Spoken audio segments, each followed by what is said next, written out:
Pinpoint Doppler 12 Futurecast. And as many head back to school, we are certainly making the grade in the weather department. Let's check out our weather headline.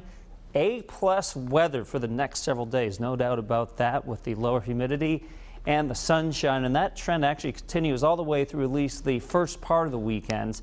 Then some changes arrive. More on that in just a second. We are watching Erica now. Right now we're watching what happens in terms of the Gulf of Mexico, Florida. We'll show you the track coming up in just a few minutes.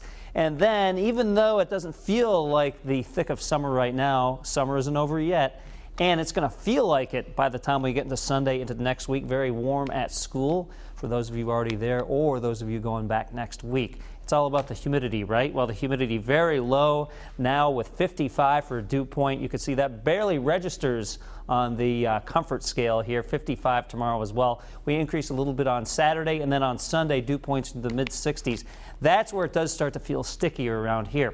Now on live Pinpoint Doppler 12, we don't have any precipitation. There are a few fair weather clouds overhead as we look from Warwick at Oakland Beach. That's really all we have to contend with today. And just a beautiful blue sky here from Block Island. Just a few isolated clouds dotting the sky. Not a bad afternoon to spend on Block Island. 77 your temperature right now in Tiverton. At Seekonk we're at 78 pleasant degrees, and in Smithfield at 76. So we have those clouds I just mentioned moving in from the northwest, and as we go throughout the late afternoon and evening, they'll thicken up just a little bit, but overall more sunshine than clouds, that's for sure, and that will lead to temperatures like this: 82 in Pawtucket, 82 Rumford, 82 on the east side, and 83 downtown.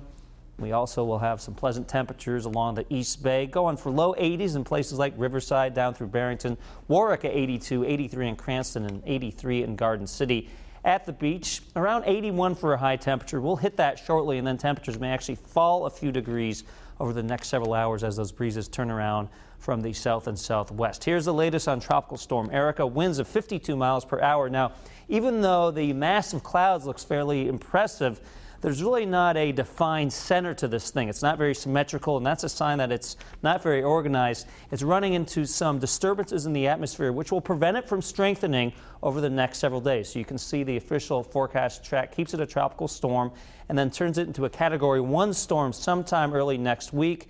And, you know, with this track, we'd have to be concerned in places like Florida, but also the Gulf Coast. Some of the tracks actually take it into the Gulf of Mexico. It's also possible it never makes it into a hurricane. So these are all scenarios we need to watch. It's a very complicated forecast, and we'll keep you updated if any local concerns end up happening with that storm. Right now, we're not concerned about any immediate threats to southern New England.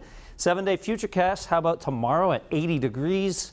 With the coast in the upper 70s. On Saturday, we're at 84. We do increase the humidity a little bit on Sunday, mid-80s. You know, there's a slight chance of a few sprinkles showing up on Sunday afternoon, but the chance is pretty low right now, so I'm going to leave it out of the forecast. I just got a look from Danielle. I don't know if she's too happy about that. No. And then Monday and Tuesday, very warm and humid, so the summer pattern takes back over. Of course, Tony is in with more updates. He'll be looking at more data, especially on that Sunday part of the forecast. He'll be in starting tonight live at 5. All right, there was no look, Pete. I think it was just kind of like, really? No, we want to keep it rain-free. That'd be nice. All Yes. right. Thanks, Pete. Now look at what we're working on starting live at 5 tonight. Family from Ireland is traveling to New England in search of a life-saving transplant for their